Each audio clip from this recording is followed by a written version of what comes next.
এই ভিডিওতে ফ্রান্সিস বেকনের একটা এসে নিয়ে আলোচনা করব। আমরা সবাই ফ্রান্সিস বেকনকে এসেইস্ট হিসেবে চিনি। তিনি অনেকগুলো এসে লিখেছেন। তার এসে গুলোর মধ্যে অফ ট্রুথ খুবই পপুলার। এখানে তিনি সত্য বলা সম্পর্কে তার বিশ্লেষণধর্মী এবং বাস্তবধর্মী মতামত তুলে ধরেছেন। সত্য সম্পর্কে সাধারণত আমরা আহ আদর্শগত দিক থেকে অনেক আলোচনা আমরা আমাদের চারপাশ থেকে পাই। আমাদের বাবা মা আমাদেরকে সত্য কথা বলতে উৎসাহ দেন, আদেশ দেন। ধর্ম আমাদেরকে সত্য কথা বলার জন্য আদেশ দেয়। আর আহ, আমাদের শিক্ষকরাও সত্য বলতে অনুপ্রাণিত করেন, উৎসাহ দেন, আদেশ দেন। কিন্তু ফ্রান্সিস বেকনের সত্য বলার প্রতি যে দৃষ্টিভঙ্গি সেটা একেবারেই বাস্তব। তিনি সত্য বলা না বলা সরাসরি কোনো একটা একটা একটা সাইড চুজ করেন নাই, বরং তিনি একটা ব্যালেন্সড একটা ওপিনিয়ন এই এসেতে অফ ট্রুথ এই এসেতে দিয়েছেন। এবং এইটা তার যে দৃষ্টিভঙ্গি সত্য বলার প্রতি সেটা পুরোপুরি বাস্তবধর্মী, বাস্তব ভিত্তিক।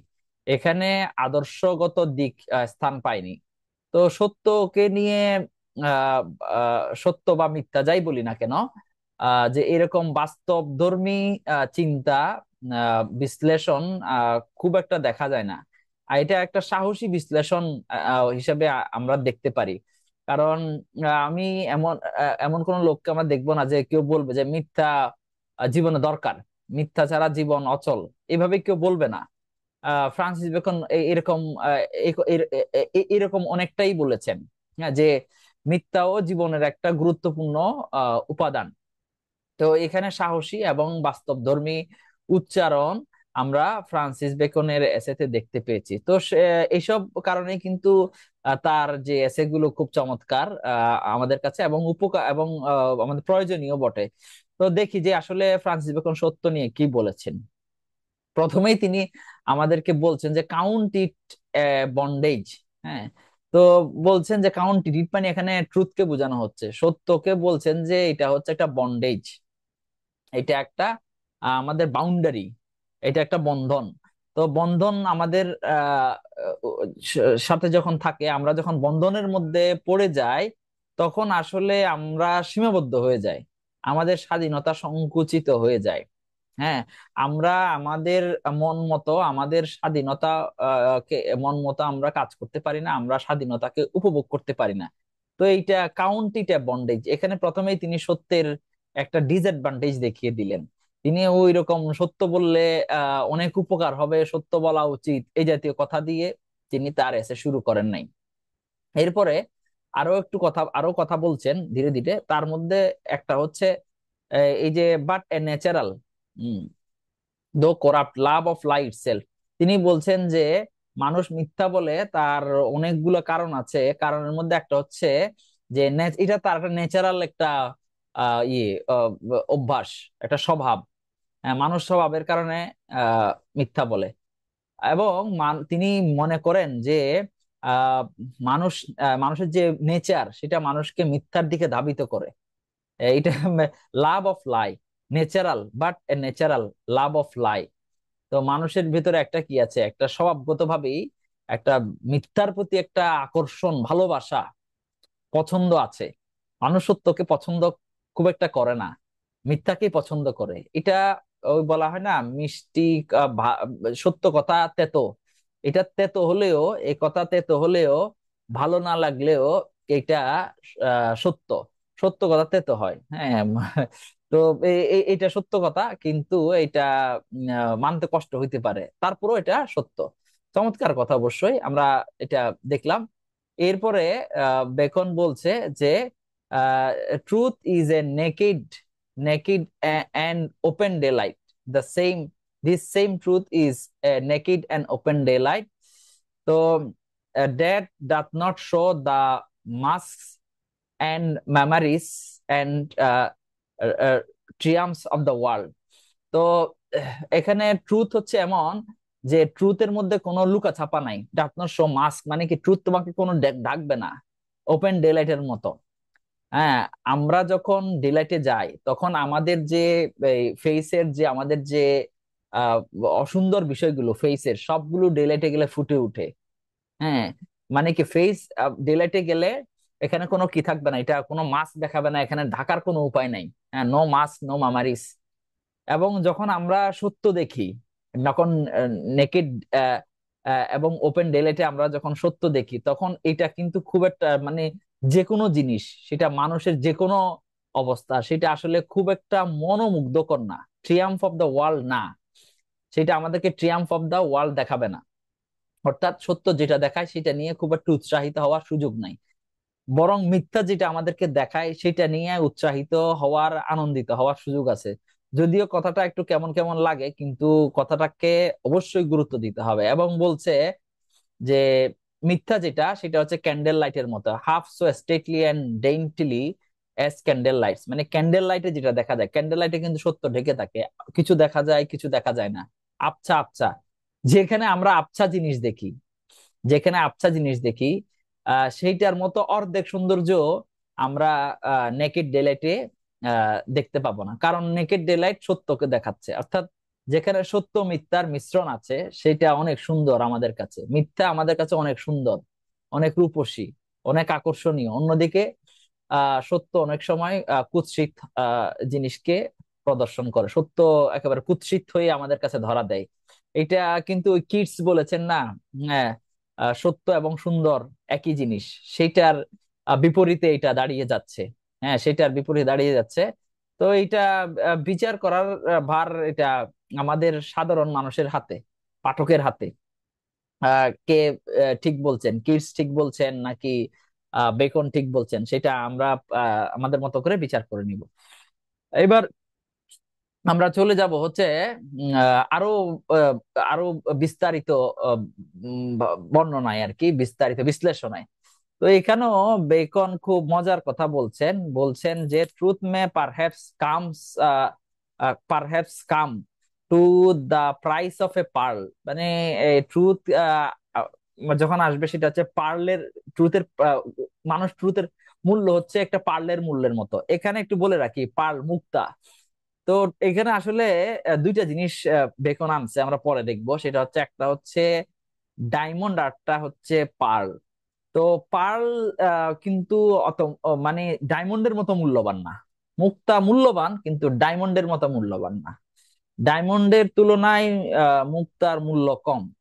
তো এখানে ট্রুথকে যখন আমরা আসলে আহ, দেখি, তখন এটা একটা সাদামাটা জিনিস। এটা ওইরকম কালারফুল না, ওইরকম ব্রাইটনেসও ওইরকম বেশি না।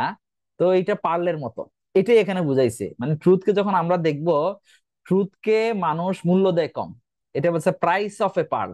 ট্রুথকে যখন আমরা যখন মূল্য দেই, তখন এটাকে একটা পার্লের মূল্য বেশি দিলে একটা পার্লের পার্লের মতো করে মূল্যায়ন করবো, এর বেশি না।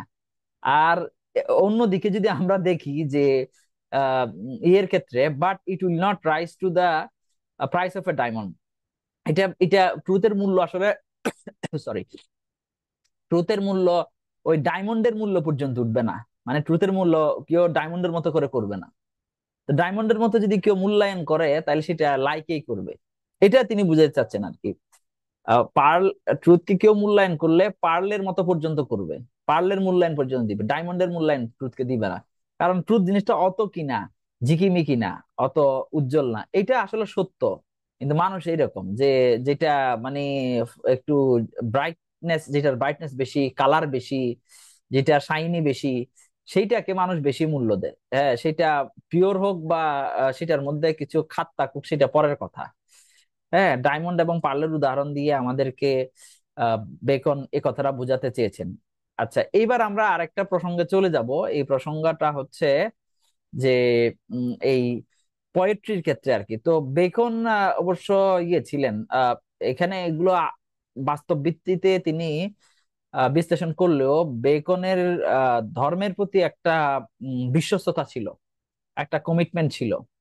তো এই কথাটা বিনাম আহ ডিমোনাম, ডিমোনাম অর্থাৎ ডেভিলস ওয়াইন, এই এই যে এই চিন্তাটা যখন চলে আসছে, এটা আসছে তার কারণ হচ্ছে ওই তার সে ধর্মচিন্তা, ধর্মের প্রতি যে কমিটমেন্ট, তার একটা ফলাফল হচ্ছে এই চিন্তাটা, এই এই এই এই এই এই বিষয়টা। এটা সাধারণত খ্রিস্টান ধর্মের দিকে যদি আমরা দেখি, তাহলে পাদ্রীরা অনেকেই বলেছেন যে কবিতা, কবিতাতে মিথ্যা থাকে, কবিতাতে মিথ্যা থাকে, তাই কবিতা হচ্ছে ডেভিলস ওয়াইন, শয়তানের মদ, ডেভিলস ওয়াইন। তো এই কথাটা তিনি তো এখন সত্য মিথ্যা নিয়ে বলছেন, তো অফ ট্রুথে সত্য মিথ্যা নিয়ে তো আলোচনা করছেন, সেই কারণে তিনি এখানে এই কবিতার মিথ্যা বা কবিতার সত্য, সেটা নিয়ে তিনি আলোচনা করলেন। তো তিনি আসলে বলতে চাইলেন যে পাদ্রীরা যে বলেন যে কবিতা হচ্ছে শয়তানের ওয়াইন, শয়তানের মদ, বা হচ্ছে কবিতার মিথ্যা খারাপ, তিনি এই ক্ষেত্রে পাদ্রীদের সাথে একমত পোষণ করেন নাই। তিনি বলেছেন কবিতার মিথ্যা আসলে মিথ্যা না, কবিতার মিথ্যা আসলে মিথ্যা না, কারণ কবিতায় যে মিথ্যা বলা হয় সেটা মানুষ বুঝে যে এটা মিথ্যা, এবং এটা আসলে সত্য, এটা আসলে 100% মিথ্যা না, এটা আসলে কোনো মিথ্যাই না। এবং আরেকটা ব্যাপার তার মতে হচ্ছে কবিতার মিথ্যা মানুষের মনে স্থায়ী হয় না, কারণ মানুষ ধরেই নেয় যে এটা একটা মিথ্যা, এটা নিয়ে মানুষের, এই মিথ্যায় মানুষের প্রতারিত হওয়ার কোনো সম্ভাবনা নাই। তো সেই কারণে তিনি পাদ্রীদের যে চিন্তা, পাদ্রীরা যে মনে করতেন কবিতাকে ডেভিলস ওয়াইন, হ্যাঁ, সেই পাদ্রীদের এই যুক্তিটাকে তিনি খণ্ডন করেছেন, এবং এই ক্ষেত্রে তিনি পাদ্রীদের সাথে দ্বিমত পোষণ করেছেন। তো তিনি কবিতাকে সাপোর্ট করেছেন। পাদ্রীরা কবিতাকে পছন্দ করতো না, কবিতাকে তারা কন্ডেম করত। অন্যদিকে ফ্রান্সিস বেকন কবিতাকে সাপোর্ট করেছেন, এবং তিনি বলছেন যে কবিতার ভেতরে যে মিথ্যাটা আছে সেটা তো রিয়েল লাই না, বরং সেটাকে বলা যায় হচ্ছে দ্য শ্যাডো অফ এ লাই, সেটা হচ্ছে মিথ্যার ছায়া, এটা ছায়া মিথ্যা, সেটা রিয়েল মিথ্যা না। তো এইটাকে খুব একটা দোষ দিয়ে লাভ নাই, এই মিথ্যা বললেও অসুবিধা নাই। তিনি আসলে মোটামুটি এই কথাটাই বুঝাতে চেয়েছেন। তো সত্য মিথ্যা নিয়ে যখন আলোচনা, তিনি আসলে কবিতার মিথ্যাকে মিথ্যা বললেন না। আচ্ছা, তার এত কথা যখন আমরা এতক্ষণ আলোচনা যখন শুনলাম, তখন মনে হলো যে ফ্রান্সিস বেকন মিথ্যার ওকালতি করছেন, অফ ট্রুথ, সত্য সম্পর্কে বলতে গিয়ে মিথ্যার ওকালতি করছেন। হ্যাঁ, যে বললেন যে আহ, মিথ্যা থাকলে সেটার দাম বেশি হয়। হ্যাঁ, মিথ্যার ফলে, মিথ্যা বললে মানুষের জীবন উপভোগ্য হয়, সত্য বললে মানুষের জীবন কঠিন হয়ে যায়। তো এইভাবে বললেন, তো এটার ফলে অনেকের মনে হলো যে মিথ্যা বললেই তো ভালো। হ্যাঁ, এমন মনে হতে পারে যে ফ্রান্সিস বেকন মিথ্যার ওকালতি করছেন। তো এটা একটু যদি দেখি আমরা, আহ সেই ধারণা থেকে কিছুটা হলেও বের হয়ে আসা যাবে। তিনি বলছেন যে এখানে সত্যের গুরুত্ব নিয়ে বলছেন, certainly it is heaven upon earth to have a man's mind move in charity, rest in providence and turn upon the poles of truth. তো তিনি বলছেন যে আহ পৃথিবীতে স্বর্গ আসবে তখনই যখন এই তিনটা ঘটনা ঘটবে। তিনটা ঘটনা হচ্ছে charity, move in charity, rest in providence, আর একটা হচ্ছে টার্ন আপন দা পোলস অফ ট্রুথ। তিনটা ঘটনা, একটা হচ্ছে চ্যারিটি, মানুষ যদি দয়া দাক্ষিণ্য করে, অর্থাৎ হচ্ছে মানুষ যদি দান দাক্ষিণ্য, হ্যাঁ, দান দাক্ষিণ্য করে, দান করলে, প্রভিডেন্স, রেস্ট ইন প্রভিডেন্স, ঈশ্বরের উপর বিশ্বাস করলে, আর হচ্ছে সত্য মেনে চললে, অথবা সত্যবাদী হলে। তাহলে তিনটা শর্ত, একটা হচ্ছে দান করা, আর একটা হচ্ছে ঈশ্বরে বিশ্বাস, আর একটা হচ্ছে সত্য পালন করা। তো এই তিনটা শর্ত মানলে পৃথিবীতে স্বর্গের মতো সুখ মানুষ পাবে। তাহলে সত্য হচ্ছে সেই মানে পৃথিবীকে স্বর্গে পরিণত করার যে তিনটা শর্ত, তার একটা শর্ত হচ্ছে সত্য। সত্য এতটাই গুরুত্বপূর্ণ, তো সত্যকে তিনি একেবারে ফেলেও দেন নাই। যদিও বললেন যে মিথ্যা মানুষ বলে, মিথ্যা মানুষের জন্য ন্যাচারাল, এত কথা বলার পরেও এটা কিন্তু সত্যের জন্য একটা বড় ধরনের একটা খুব গুরুত্বপূর্ণ একটা কথা, এবং সত্যকে ভালো একটা ভাবে তিনি মূল্যায়ন করেছেন। তারপর হচ্ছে দ্যাট মিক্সচার অফ ফলসহুড। এরপরে বলছেন যে, এবার আবার বলছেন যে এটাও মোটামুটি মিথ্যার পক্ষেই যায় এই কথাটা, যিনি বলছেন আর কি, that mixture of falsehood is like alloy in coin of gold and silver. তো আমরা যদি সত্য বলি, সত্যটা আসলে এটা দিয়ে বুঝাচ্ছেন আর কি, সত্যটা আসলে দুনিয়াতে অচল। একটু খেয়াল করুন, যে খেয়াল করলে দেখতে পাবেন, সেটা হচ্ছে গোল্ড যদি একেবারে পুরোপুরি পিওর হয়, সেটা লিকুইড ফর্মে থাকে, সেটা দিয়ে আসলে সেটা চলযোগ্য না, সেটা ইউজেবল না। গোল্ডে যখন একটু করে খাদ মিশানো হয়, হ্যাঁ, খাদ মিশানো হয়, তখন সেই গোল্ডই আসলে ব্যবহার করা যায়। সিলভারের ক্ষেত্রেও তাই। তো মিক্সচার অফ ফলসহুড, তো জীবনে এটা একটু অন্যভাবে বলছেন, জীবনে মানে একটু আধটু মিথ্যা না থাকলে, মিথ্যার মিশ্রণ না থাকলে জীবনে চলা খুব মুশকিল। মানে তখন জীবনটা হয়ে যাবে পিওর গোল্ডের মতো। পিওর গোল্ড যেমন চলবে না দুনিয়াতে, মিথ্যা না বললেও, একটু অল্প মিথ্যা না বললে এই দুনিয়াতে বেঁচে থাকা বা মানে কি সঠিক মানে সুন্দরভাবে সাবলীল ভাবে জীবন যাপন করা আসলে খুব কঠিন হয়ে যাবে। হ্যাঁ, এই কথাটা এই আহ, এই এই সেন্টেন্সটা দিয়ে তিনি বোঝানোর চেষ্টা করেছেন, এই আইডিয়াটা তিনি বলেছেন যে উম, আমাদের জীবনে মিথ্যার একটু একটু মিশ্রণ দরকার আছে। হ্যাঁ, না হলে জীবনটা মানে অচল হয়ে যাবে। আচ্ছা, এরপরে আবার এখানে একটু মিথ্যা, এত মিথ্যার প্রশংসা করছেন, মিথ্যার প্রয়োজনীয়তার কথা, মিথ্যার প্রশংসা করছেন সেটা বলবো না পুরোপুরি, মিথ্যার প্রয়োজনীয়তার কথা বলছেন। তবে এখানে এই কথাটা অবশ্য সত্যের পক্ষে বলেছেন, মানে মিথ্যার বিপক্ষে বলেছেন। তো বলছেন there is no vice, there is no vice মানে হচ্ছে কি, মিথ্যার মতো কোনো কি নাই, পাপ নাই, that does so cover a man with shame, যেটা মানুষকে এত লজ্জিত করে। মানে মিথ্যা যেভাবে মানুষকে লজ্জিত করে, সেই রকম আর কোনো পাপ নাই যেটা মিথ্যার মতো লজ্জিত করে, with shame, as to be found false and perfidious. মানে আহ মিথ্যা বললে যেরকম মানুষকে লজ্জিত হতে হয়, এরকম আর কোনো কাজের কারণে মানুষকে, আর কোনো পাপের কারণে মানুষকে লজ্জিত হতে হয় না। তার মানে মিথ্যা মানুষকে লজ্জিত করে। আর আহ মিথ্যা বললে মানুষের মান সম্মান কমে যায়। তো এইটাও একটা মিথ্যার একটা খারাপ দিক। হ্যাঁ, আমরা পেয়ে গেলাম।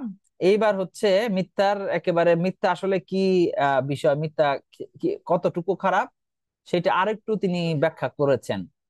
তিনি বলেছেন যে যখন জিসাস ক্রাইস্ট আবার আসবেন, আবার আসবেন, পুনরায় পুনরায় জিসাস ক্রাইস্ট পুনরায় আসবেন, এটা ওই খ্রিস্টানরাও বিশ্বাস করে, মুসলমানরাও বিশ্বাস করে। তো জিসাস ক্রাইস্ট যখন আবার আসবেন, ফ্রান্সিস বেকন এটা বাইবেলে আছে যে, যে he shall not find faith upon the earth, মানে তো সত্যের একটা কি, সত্যের একটা উপাদান হচ্ছে ঈশ্বরের উপর বিশ্বাস। তো এই যে সত্যকে তিনি খুঁজে পাবেন না, জিসাস যখন আবার ফিরে আসবেন, সত্যকে তিনি খুঁজে পাবেন না, বিশ্বাসকেও তিনি খুঁজে পাবেন না। কারণ সত্য আর বিশ্বাস একই রকম। মানে সত্যকে, জিসাস ক্রাইস্ট যখন পৃথিবীতে আবার ফিরে আসবেন, তখন সত্যকে তিনি আর খুঁজে পাবেন না। তার জিসাস ক্রাইস্ট কখন আসবেন এটা একটা গুরুত্বপূর্ণ বিষয়। জিসাস ক্রাইস্ট আসবেন হচ্ছে পৃথিবী যখন একেবারে শেষ প্রান্তে চলে যাবে, পৃথিবী যখন তার মানে যে ডিজাস্টার কেয়ামতের কাছাকাছি চলে যাবে, তখন জিসাস আসবেন। তো বোঝা যাচ্ছে কি, মিথ্যা আমাদের জীবন, মিথ্যা ন্যাচারাল হতে পারে, মিথ্যা প্রয়োজনীয় হইতে পারে, সত্য বললে জীবন কঠিন হইতে পারে, এত কিছু হওয়ার পরও ফ্রান্সিস বেকন একটা কথা বললেন, সেটা হচ্ছে মিথ্যা দুনিয়াকে ধ্বংসের দিকে নিয়ে যাচ্ছে, মিথ্যা দুনিয়াকে ধ্বংসের দিকে নিয়ে যাচ্ছে। তো আহ, এই এই এসেটা ছিল, এই এসেটা টাইটেল ছিল সত্য। তো সত্য বললে চলা কঠিন, সত্য বললে জীবন অনেক কঠিন হয়ে যায়, এটা আমরা সবাই জানি। যারা সত্যবাদী, যারা সৎ লোক, তাদের জন্য জীবনটা আসলে সহজ না। এই কথাটাই তিনি আসলে বলেছেন যে একাট্টু মিথ্যা না বললে জীবন আসলে কঠিন হয়ে যায়। তবে আহ আমরা সত্য বলবো বা সত্য বলবো না, সেটা আমাদের সিদ্ধান্ত। হ্যাঁ, এটার মানে এই না যে আমাদেরকে একেবারে মিথ্যা বলতেই হবে। কারণ তিনি নিজেই বলেছেন যে মিথ্যার মতো পাপ আর নাই, মিথ্যার মতো এমন জিনিস নাই যে মিথ্যা মানুষ মিথ্যার চেয়ে বেশি লজ্জিত করে, কারণ মিথ্যাই মানুষকে সবচেয়ে বেশি লজ্জিত করে। এবং আহ মিথ্যা এটা পৃথিবীর ধ্বংসের দ্বার প্রান্তে পৃথিবীকে নিয়ে যাচ্ছে। তো মিথ্যা বলার সুযোগ নাই আসলে। হ্যাঁ, আহ যদিও মিথ্যা আমাদেরকে বলতে হয়, সেই বাস্তব দৃষ্টিভঙ্গিটা, সেই বাস্তব দিকটা এখানে তুলে ধরা হয়েছে। মিথ্যার প্রতি উৎসাহিত হওয়ার কোনো সুযোগ নাই। মিথ্যা বললে উপকৃত হওয়া যাবে এমনটাও চিন্তার কোনো সুযোগ নাই, বরং মিথ্যা মানুষকে লজ্জিত করে ধ্বংসের দিকে নিয়ে যায়। হ্যাঁ, তো এইভাবেই ফ্রান্সিস বেকন অফ ট্রুথ, হ্যাঁ, সত্য সম্পর্কিত তার যে প্রবন্ধে সত্য মিথ্যাকে তিনি এভাবেই উপস্থাপন করেছেন। তো ধন্যবাদ এই আলোচনার আলোচনার সাথে থাকার জন্য।